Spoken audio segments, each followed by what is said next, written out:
اللہ تعالیٰ نے قرآن مجید میں نبی پاک صلی اللہ تعالیٰ علیہ وسلم کی ازواج کو مومنوں کی مائیں قرار دیا ہے۔ فرمایا النبی اولیٰ بالمؤمنین من انفسہم، فرمایا یہ نبی مومنوں کے ان کی جانوں سے بھی زیادہ قریب ہیں، وازواجہ امہاتہم، اور ان کی بیویاں ان کی مائیں ہیں۔ نبی پاک صلی اللہ تعالیٰ علیہ وسلم کے حرم محترم میں داخل ہونے والی ہر خاتون ہی بڑی شانوں والی ہے۔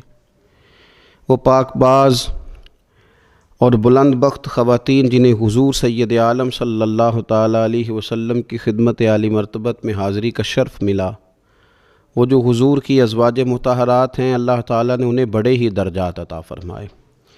لیکن ان خواتین میں سے سیدہ خدیجہ الکبریٰ رضی اللہ تعالیٰ عنہا، سیدہ عائشہ صدیقہ رضی اللہ تعالیٰ عنہا انفرادی شان رکھتی ہیں، باقی تمام بھی کئی شانوں میں منفرد ہیں، کئی مقامات میں منفرد ہیں۔ آج ہم بات کرنے جا رہے ہیں سیدہ عائشہ صدیقہ رضی اللہ تعالیٰ عنہ، وہ خاتون جس کو میرے نبی پاک صلی اللہ تعالیٰ علیہ وسلم نے فرمایا عائشہ تم سے نکاح کرنے سے پہلے حضرت جبریل امین علیہ السلام 3 دن تک ریشمی کپڑے میں تمہاری صورت لپیٹ کے لا کے مجھے دکھاتے رہے، اور عرض کرتے یا رسول اللہ صلی اللہ علیہ وسلم یہ عائشہ دنیا اور آخرت میں آپ کی بیوی ہے۔ نبی پاک سید عالم صلی اللہ تعالیٰ علیہ وسلم نے اس پاک باز خاتون سے فرمایا عائشہ یہ جبریل کھڑے ہیں اور تمہیں سلام کہہ رہے ہیں۔ حضرت عائشہ صدیقہ رضی اللہ تعالیٰ عنہ کو اللہ تعالیٰ نے بڑی شانیں عطا فرمائیں، اور سب سے بڑی شان یہ تھی کہ وہ رب کے حبیب کی محبوبہ تھی۔ نبی پاک علیہ السلام نے سیدہ فاطمہ الزہراء رضی اللہ تعالیٰ عنہ سے خود فرمایا، کہا فاطمہ تمہارے باپ کو عائشہ سے بڑھ کر کوئی بھی محبوب نہیں۔ حضرت عائشہ صدیقہ رضی اللہ تعالیٰ عنہ کو اللہ تعالیٰ نے انفرادی عظمتوں سے نوازا، انفرادی شانوں سے نوازا، ان کو اللہ تعالیٰ نے بے شمار خصوصیات عطا فرمائی۔ حکیم الامت مفتی احمد یار خان صاحب نعیمی رحمۃ اللہ علیہ فرمایا کرتے تھے سیدہ عائشہ صدیقہ کے فضائل تو ریت کے ذروں سے بھی زیادہ ہیں، بارش کے قطروں سے بھی زیادہ ہیں، ان کے فضائل تو درختوں کے پتوں سے بھی زیادہ ہیں۔ اللہ تبارک و تعالیٰ نے انہیں بڑی عظمتوں سے شانوں سے نوازا۔ حضرت ابو موسیٰ اشعری رضی اللہ تعالیٰ عنہ فرماتے ہیں کہ نبی پاک علیہ السلام کے اصحاب کو اگر کسی دینی مسئلے میں اشکال ہوتا تھا تو وہ جا کے اپنا مسئلہ سیدہ عائشہ صدیقہ سے حل کروایا کرتے تھے۔ اللہ تعالیٰ نے انہیں اتنا علم عطا فرمایا تھا کہ صحابہ کرام اپنے مسائل جا کے سیدہ عائشہ صدیقہ رضی اللہ تعالیٰ عنہ سے حل کراتے۔ کیوں؟ اس لیے کہ انہوں نے دین مدینے والے رسول سے لیا تھا، انہوں نے ڈائریکٹ حضور سے دین حاصل کیا تھا، فیض یاب ہوئیں۔ حضور سے جو کچھ انہوں نے حاصل کیا انہوں نے امت میں تقسیم کیا ہزاروں کی تعداد میں۔ حضرت عائشہ صدیقہ رضی اللہ تعالیٰ عنہ کی مرویات ہمارے سامنے موجود ہیں۔ حضرت حکیم الامت مفتی احمد یار خان صاحب رحمۃ اللہ علیہ فرماتے ہیں کہ از آدم تا ایدم، از آدم تا ایدم، یعنی جناب آدم علیہ السلام سے لے کر آج تک کائنات میں حضرت عائشہ صدیقہ رضی اللہ تعالیٰ عنہ سے بڑی عالمہ فاضلہ خاتون کوئی نہیں ہوئی۔ انفرادی علم اللہ تعالیٰ نے انہیں عطا فرمایا، لوگ ان سے مسائل پوچھتے، لوگ ان سے بات کرتے، پھر علم تھا، اور علم کے ساتھ اللہ تعالیٰ نے انہیں تقوی کی توفیق عطا فرمائی تھی۔ صحبت مصطفیٰ کریم علیہ السلام کی برکت سے ان کے اندر اللہ تعالیٰ نے وہ خوبیاں جو تعلیم امت کے لیے، اور ہماری اس ماں کی وہ شانیں جن پر ان کی اولاد عمل کرے تو وہ اللہ کے قریب چلی جائے۔ حضرت عروہ بن زبیر رضی اللہ تعالیٰ عنہ فرماتے ہیں کہ یہ عجیب سخی خاتون تھی، 70,000 دینار میں نے ان کے ہاتھ میں دیکھے، سارے انہوں نے اللہ کے راستے میں خیرات کر دیے، لیکن جب میں نے ان کے اپنے کپڑے دیکھے تو ان کو پیوند لگے ہوئے تھے۔ 70,000 دینار خیرات کر رہی، اپنے کپڑوں کو پیوند لگے ہوئے۔ 1,00,000 دینار ان کے پاس تھا۔ ان کی خادمہ کہتی ہیں سارا ہی سیدہ عائشہ صدیقہ نے خیرات کر دیا۔ میں نے کہا اماں جی کو 1 دینار رکھ لیتی ہیں، آپ کا روزہ تھا، میں کچھ کھانا لے آتی، آپ کھا لیتی۔ تو فرمانے لگیں کہ پہلے یاد کراتی تو شاید میں رکھ لیتی، تو سب بانٹ دیا اللہ کے راستے میں۔ حضرت عائشہ صدیقہ نے یہ ایثار حضور سے سیکھا، امت کو سکھایا۔ فرماتی ہیں ہم کوئی مجبور تھے فاقے کرنے پر؟ حضور کے در دولت پر تو خدا کے فضل سے بڑی نعمتیں آتی تھیں، لیکن حضور ساری ہی رب کے رستے میں خیرات کر دیا کرتے تھے۔ ان کے اندر پھر اتنا ایثار کا جذبہ پیدا ہوا، اتنا انہوں نے ساری زندگی اتنی خیرات کی، اتنا ایثار کیا کہ گنبد خضرا کا وہ حجرہ نور جس میں حضور علیہ السلام کا وہ نورانی مزار ہے جس پر 70,000 فرشتے صبح درود و سلام پڑھتے ہیں، 70,000 شام کو پڑھتے ہیں، وہ حضرت عائشہ صدیقہ کی ملکیت تھا۔ سیدہ عائشہ صدیقہ رضی اللہ تعالیٰ عنہ فرماتی ہیں اس میں حضور کی مقدس تدفین ہوئی، پھر میرے والد حضرت سیدنا ابو بکر صدیق کی تدفین ہوئی، پھر ایک قبر کی جگہ باقی تھی میں نے اپنے لیے رکھی ہوئی تھی۔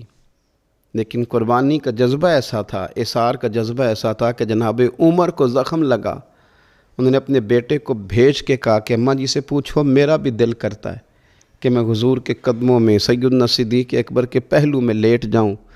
حضرت عبداللہ ابن عمر کہتے ہیں میں نے جا کے کہا تو وہ رو پڑی، کہنے لگی کوئی اپنی قبر کی جگہ کسی کو نہیں دیتا، پر عمر سے کہنا جاؤ میں نے تمہارے لیے اثار کیا۔ اتنا جذبہ قربانی کا ان کی طبیعت میں پیدا ہوا، اور پردے کا یہ حال تھا، امت کی بیٹیوں کو انہوں نے با پردہ اور باوقار رہنے کا یہ انداز بتایا کہ سیدہ عائشہ صدیقہ فرماتی ہیں حضور سید عالم علیہ السلام میرے حجرے میں تدفین ہوئی، حضور کا وصال ہوا، وہیں دفن ہوئے تو میں بغیر پردے کے جاتی تھی، حضور میرے شوہر ہیں۔ اور پھر جب وہاں جناب صدیق اکبر کی قبر مبارک بنی تو وہ میرے والد تھے، میں بغیر پردے کے جاتی تھی۔ اور جب وہاں حضرت عمر رضی اللہ تعالیٰ عنہ کی قبر بنی تو پھر میں نے پردہ کر کے جانا شروع کیا، اس لیے کہ عمر میرے لیے محرم نہیں تھے، میں پردہ کر کے جاتی تھی۔ تو حضرت عائشہ صدیقہ امت کی بیٹیوں کو بتاتی ہیں کہ میں تو مزار پہ جاؤں تو پردہ کر کے جاتی ہوں، میں تو حضرت عمر کے مزار پہ جاؤں تو پردہ کر کے جاتی ہوں، اور تم بغیر پردے کے بازار چلی جاتی ہو، وہاں تم چلی جاتی ہو، سر عام چلی جاتی ہو۔ یہ معیار دیا حضرت عائشہ صدیقہ رضی اللہ تعالی عنہا نے امت کی بیٹیوں کو۔ عبادت انہوں نے اس طرح کی، تقوی ان کا اس طرح کا تھا کہ آپ کے بھانجے فرماتے ہیں کہ ساری رات ہی وہ اللہ کی بارگاہ میں حاضر رہتی تھی، ساری رات ہی مصلی آباد رہتا تھا۔ پھر بھی ایک دفعہ حضور کی بارگاہ میں عرض کیا انہوں نے، یا رسول اللہ میری بخشش کی دعا کر دیں، میرے گناہوں کی معافی کی دعا کر دیں، یہ عاجزی ہے۔ تو نبی پاک علیہ الصلوۃ والسلام نے دعا کر دی، اے اللہ عائشہ کے ظاہری بھی معاف کر دے، باطنی بھی معاف کر دے، اگلے بھی معاف کر دے، پچھلے بھی معاف کر دے۔ اتنی خوش ہوئیں کہ مسکراتے مسکراتے حضور کی گود میں آ گئیں۔ صحیح ابن حبان میں موجود ہے کہ نبی پاک نے فرمایا عائشہ اس دعا پہ تو بڑی راضی ہوئی ہے نا؟ یا رسول اللہ میں بڑی راضی ہوئی ہوں۔ تو دیکھنا حضرت عائشہ صدیقہ کے صدقے امت پر کتنا کرم ہو رہا ہے۔ حضور نے فرمایا تو بڑی راضی ہوئی ہے نا یہ دعا سن کے کہ اللہ اس کے ظاہری بھی معاف کر دے، باطنی بھی معاف کر دے، اگلے بھی معاف کر دے، پچھلے بھی معاف۔ حضور میں بڑی راضی ہوئی ہوں۔ تو حضور فرمانے لگے مجھے اللہ کی عزت کی قسم میں یہ دعا اپنی ہر نماز میں اپنے ہر امتی کے لیے کیا کرتا ہوں۔ یہ ہمیں حضرت عائشہ صدیقہ کے صدقے یہ دعا نصیب ہو رہی ہے۔ غریبوں کا بھلا کر رہی ہیں سیدہ عائشہ صدیقہ، اپنی اولاد کا بھلا کر رہی ہیں، امت کا بھلا کر رہی ہیں۔ حضرت عائشہ صدیقہ رضی اللہ تعالیٰ عنہ سخت گرمی میں بھی عرفہ کے دن کا روزہ رکھا ہوا تھا، اپنے اوپر پانی چھڑک رہی تھیں۔ تو کسی نے کہا اماں جی اس گرمی میں روزہ رکھنے کی اور نفلی روزہ رکھنے کی کیا ضرورت تھی؟ تو آپ فرمانے لگی تمہیں پتہ ہے حضور نے فرمایا جو عرفہ کے دن کا روزہ رکھے گا اس کے سارے سال کے گناہ معاف کر دیے جائیں گے۔ تھوڑی دشواری ہوئی تو کیا ہوا؟ اس کیفیت کے ساتھ حضرت عائشہ صدیقہ رضی اللہ تعالیٰ عنہا کو اللہ تبارک و تعالیٰ نے شانیں عطا فرمائیں، عظمتوں سے نوازا، ان کو اللہ نے بڑی بلندیوں سے نوازا۔ حضرت عائشہ صدیقہ رضی اللہ تعالیٰ عنہا نا بطور ناز کے فرمایا کرتی تھیں، کہتی تھی 10 خوبیاں لوگوں مجھے وہ ملی ہیں جو میرے علاوہ کسی حضور کی زوجہ کو نہیں ملی۔ سب کی الگ الگ خصوصیات ہیں نا، سب کی الگ الگ شانیں، انفرادیت ہے۔ فرماتی تھی 10 چیزیں مجھے ایسی ملی ہیں جو میرے علاوہ کسی کو نہیں ملی۔ اماں جی وہ کون سی؟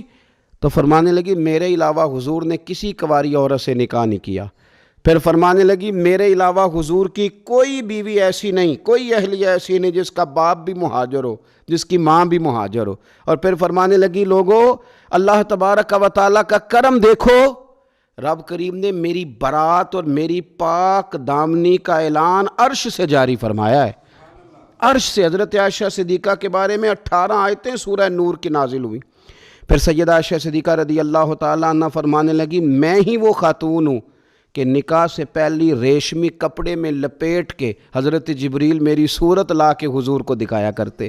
پھر فرمانے لگی، میں ہی وہ عورت ہوں، میں ہی وہ حضور کی اہلیہ ہوں کہ جس برتن سے حضور غسل کرتے تھے مجھے بھی اسی سے غسل کرنے کا شرف حاصل ہو جاتا تھا۔